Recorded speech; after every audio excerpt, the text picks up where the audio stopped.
The office was always quiet by 8 p.m. The fluorescent lights flickered just often enough to make someone wonder if they had seen movement in the corners of the room. Greg sat at his desk, typing slowly, carefully, even though the last report had been finished hours ago. He preferred this time of night. The absence of chatter, of expectation, allowed him to breathe. The hum of the air conditioning was the only sound. Every now and then, he would glance up at the empty desks, tracing the outlines of chairs and monitors with his eyes, memorizing every detail, as if cataloging the space for later. At precisely 8:13, the break room light switched on. Greg's fingers paused over his keyboard, lingering in the air as he waited. He did not have direct sight, so he could not see who it was. There was no reason for anyone else to be here. The footsteps that followed were soft, deliberate. He listened to them, matching the rhythm to a mental list of coworkers. Someone he didn't expect. Someone that shouldn't be here. Greg resumed typing, slower now, each keystroke deliberate, as if whoever stood nearby could hear his pulse, hammering behind the plastic. Over the course of weeks, Greg had come to learn the patterns of the office. Amanda left her desk messy. Daniel locked his computer religiously. Melissa always forgot her phone charger and had to return after hours. Small things, harmless things. He often wondered if they noticed how observant he was. Sometimes he thought they must, especially when they looked at him just a second too long in the morning meetings. But no one said anything. No one ever said anything. The person in the break room lingered longer than necessary. Greg could hear the faint clink of a mug. He thought to himself that this was the sound of someone pretending to have a reason to stay. He let out a slow breath, feeling the tension ease from his shoulders. He closed his eyes briefly. There was comfort in that sound, in knowing that he wasn't the only one who needed a reason to stay behind. Suddenly, he heard the footsteps quickly retrace back to the elevator, followed by the familiar ding of the doors, opening and closing. By 8:37, the office was silent again. Greg rose from his chair, stretching his arms overhead. He walked the length of the office, down the hall, passing the row of cubicles that formed narrow corridors of shadow. As he approached the break room, he immediately noticed the mug in the sink. It was Melissa's. He smiled faintly, nodding to himself. That was her. The elevator opened again at 9:12. This time, Greg didn't freeze. He stepped into the hallway, peering around the corner casually. It was the janitor, an older man with tired eyes and a cart that squeaked with every push. The two exchanged polite nods. Greg liked the janitor. Quiet, predictable. He wouldn't ask questions. He wouldn't notice the small details Greg left behind. Greg returned to his desk and opened the drawer slowly, the motion smooth and practiced. Inside, a small leather notebook lay flat against the polished wood. He ran his fingers over the edges, flipping it open to the last page. Names were written in small, neat handwriting, dates next to them, crossed out in red ink. Melissa's name was not yet crossed.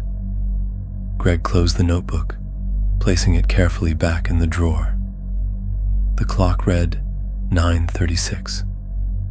The office was silent except for the occasional clicks and beeps of distant printers entering sleep mode. He moved carefully, his footsteps blending with the ambient noises no one noticed during the day.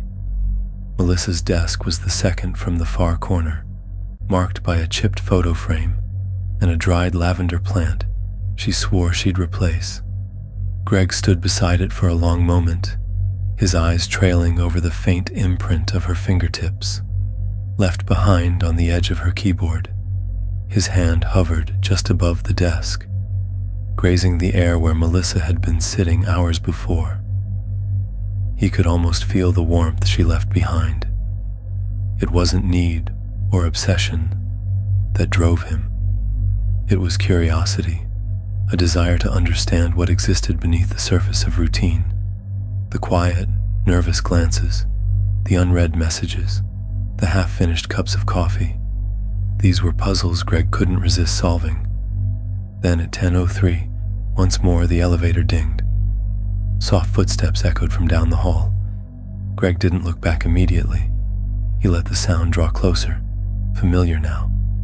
Melissa stepped into view, wrapped in her light jacket, eyes darting nervously toward the exit. She froze when she saw him, surprised to see Greg standing there. She forced an awkward smile. Greg returned it with ease, raising his eyebrows as if also surprised to see her. "Forgot something?" Melissa hesitated, brushing her hair behind her ear. "Phone charger," she muttered, pointing vaguely toward her desk. Greg stepped aside, gesturing for her to pass. Her shoulders seemed to relax, if only slightly.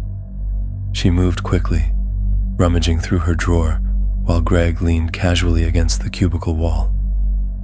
The office swallowed sound in a way that always fascinated him. No matter how many times he experienced it, the stillness felt absolute. Even Melissa's hurried search seemed muffled, as if the space itself demanded silence. Greg watched her carefully, taking note of the way she avoided his gaze, her fingers trembling slightly as they brushed over the scattered papers. She found the charger at last, holding it up as if it explained everything. Greg nodded politely, his eyes lingering just a moment too long. The elevator's soft chime broke the silence, but Melissa's relief came too soon. Greg stepped closer as she turned, standing between her and the exit without fully blocking the path. His expression remained calm, pleasant even, but the air around him shifted. "It's late," Greg said, his voice low and even. "You shouldn't stay so long." Melissa forced another thin smile, inching toward the hallway. "I know. Just lost track of time." Greg stepped aside slowly, allowing her to pass but following just close enough that his presence remained at her back. They crossed the office in silence, each footstep amplified by the emptiness around them. Melissa pressed the elevator button with a faint tremor in her hand. The doors slid open. Greg didn't enter. He stood at the threshold, watching as she stepped inside, her eyes flicking nervously to the glowing floor numbers. The doors began to close. "See you tomorrow," Greg said softly. Melissa never answered. As the elevator descended, Greg returned to his desk. He sat down, pulling the notebook from his drawer once more. His pen hovered briefly over her name before he set it aside. There was no need to rush. The office was quiet, and Greg could wait. Melissa didn't come in the next morning. Greg arrived at his usual time, sliding into his desk as though nothing had changed. He listened carefully to the usual sounds, the hum of the copier, the low murmur of distant conversations. Her absence was a ripple in the routine, subtle but present. By lunchtime, Amanda mentioned it casually by the water cooler. Melissa wasn't answering her phone. "Probably sick," Amanda said, though there was something uncertain in her voice. Greg stood nearby, sipping his coffee, letting the words drift over him like static. When afternoon came and Melissa's desk remained untouched, Daniel from IT sent a message to check in. No response. Greg watched from the corner of his eye as the worry quietly spread through the office. It fascinated him, the way unease crept in slow, like a draft through a crack in the window. The day ended with nothing resolved. Greg lingered, as he always did, long after the last monitor dimmed. He walked past Melissa's desk again, pausing just long enough to notice her phone charger sitting in the drawer she had left open. It felt deliberate, like a forgotten artifact. His fingers hovered over it, but he left it where it was. The next night, Greg returned. The office lights flickered softly, casting long shadows against the cubicles. At 9:17, the janitor arrived, his cart squeaking through the hallways. Greg watched him work, nodding in acknowledgement before returning to his chair. At 10:06, Greg rose and made his way to the far side of the office. A narrow maintenance door stood slightly ajar, unnoticed by most. It led to a stairwell few ever used. Greg stepped through quietly, descending into the underbelly of the building. The basement was cold, filled with forgotten furniture and boxed files no one cared to archive properly. In the farthest corner, behind a stack of old monitors, Greg stopped. A single strip of fluorescent light flickered above, illuminating the chair that sat in the center of the room. Melissa sat slumped, her head tilted to one side. Her breathing was shallow, eyes fluttering open as Greg stepped closer. "You shouldn't stay so late," Greg whispered, kneeling beside her. His voice was gentle, as though scolding a careless child. Melissa's lips moved, but no sound came. The rope around her wrists was neat, precise, leaving no bruises but holding firm. Greg tilted his head, studying her with quiet curiosity. It wasn't time yet. Not quite. He stood slowly, the soft hum of the building vibrating faintly beneath his feet. Tomorrow, he thought. Tomorrow would be soon enough. He left her there in the cold quiet, locking the maintenance door behind him as he returned to his desk upstairs. When morning came, Greg sat at his computer as the office filled with life once more. His gaze drifted across the room, settling briefly on Melissa's empty desk. No one noticed the faint imprint of her fingertips still lingering on the surface, but Greg did, and he smiled. Greg waited for 2 days.